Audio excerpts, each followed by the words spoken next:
Hi everyone! Welcome to the Empath Art Guys. Another love reading, timeless and general. Take what resonates lang po. Maybe some part of the reading makaresonate kayo, some part of it hindi. Tingnan natin ngayon kung anong love, connections, lessons in life, and guidance ang ating mababatid for this reading. Mga aral sa buhay, pag-ibig, mga gabay, at mga nais ipahatid sa atin na ating spirit guide.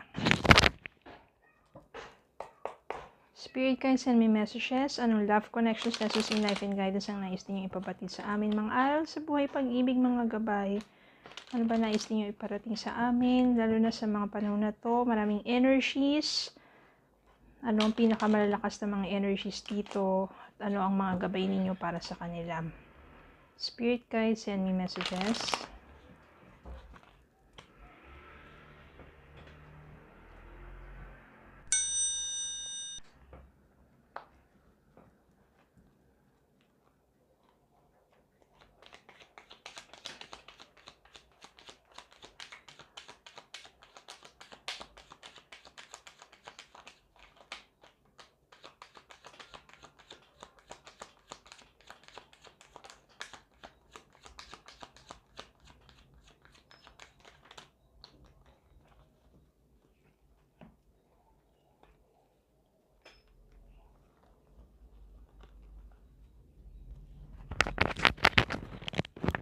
Ten of Wands. Ten of Pentacles. Tower. Four of Swords. Ace of Cups. The World. The Devil. And Four of Wands.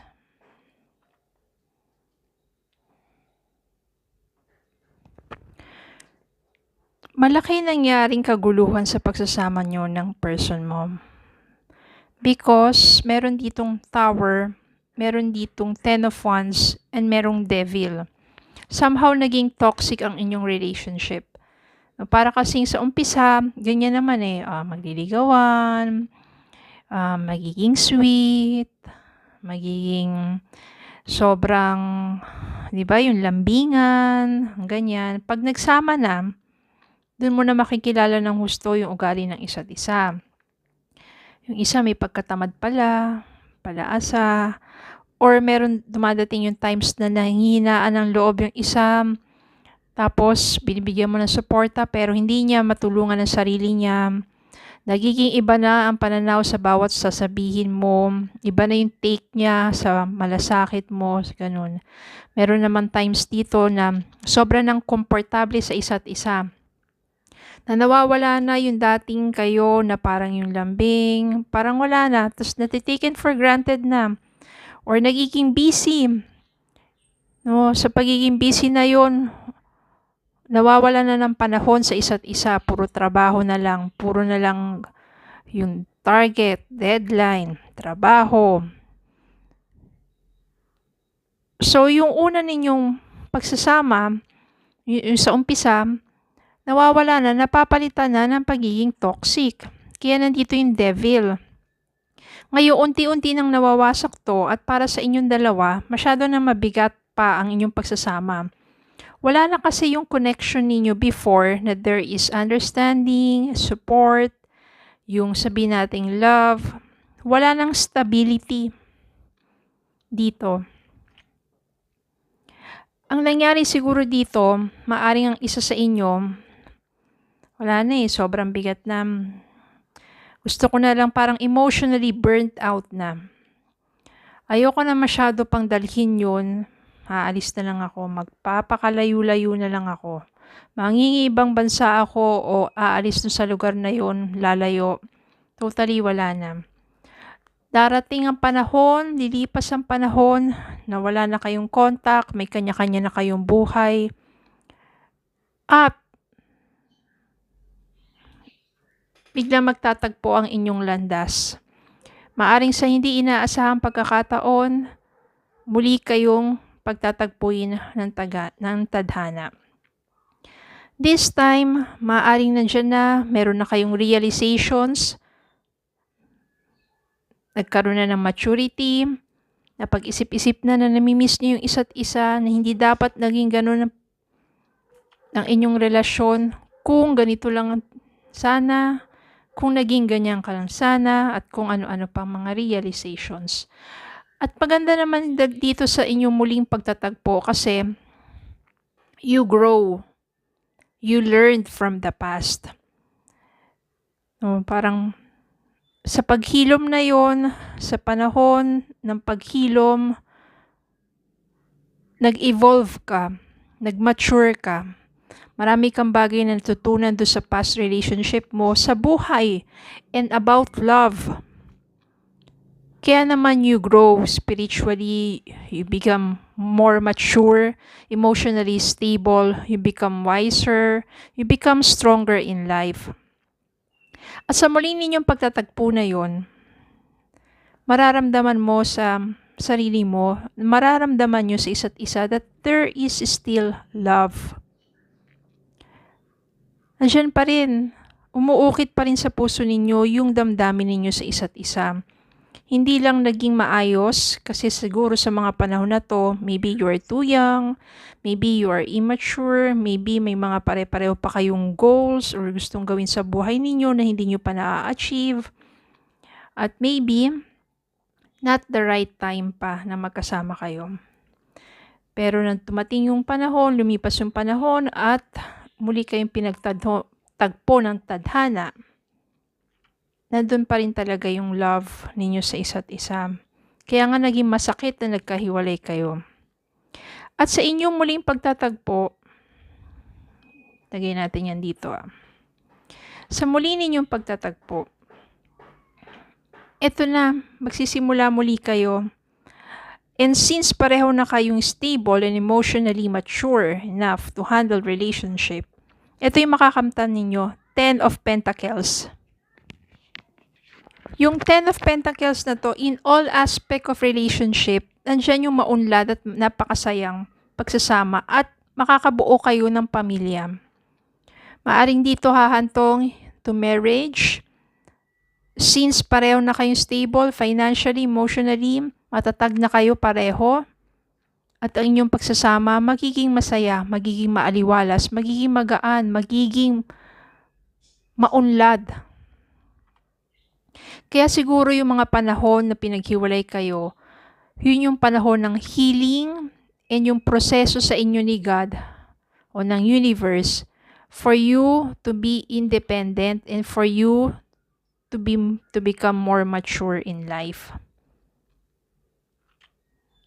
At ang maganda dito, wala namang ibang taong involved. Pareho lang kayo nagpaka-busy sa inyong trabaho, pareho kayong natuto sa buhay, at sa muli ninyong pagtatagpo, ito yung sinasabing divine timing.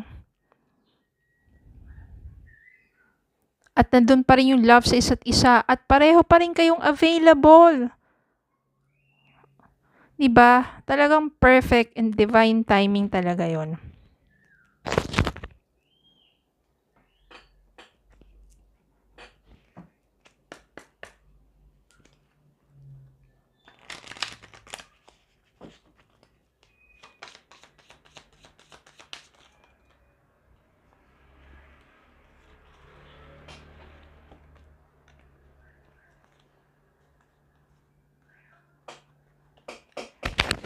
Daming lumabas Remain positive. Kung patuloy ka nananalangin at mahal mo pa yung taong yun, remain positive in life. Kung minsan nawawalan ka na ng pag-asa, remain positive. Ipaubaya mo sa universe kay God yung hangad ng puso mo. Communicate clearly. Ibig sabihin to, sa prayers mo, sabihin mo na maayos at maliwanag kung ano yung hangarin ng puso mo. Communicate clearly to the divine, to God, to your angels, through your prayers. Sabihin mo specific hangad ng puso mo. And ask your angels. Yan, ask your angels, diba?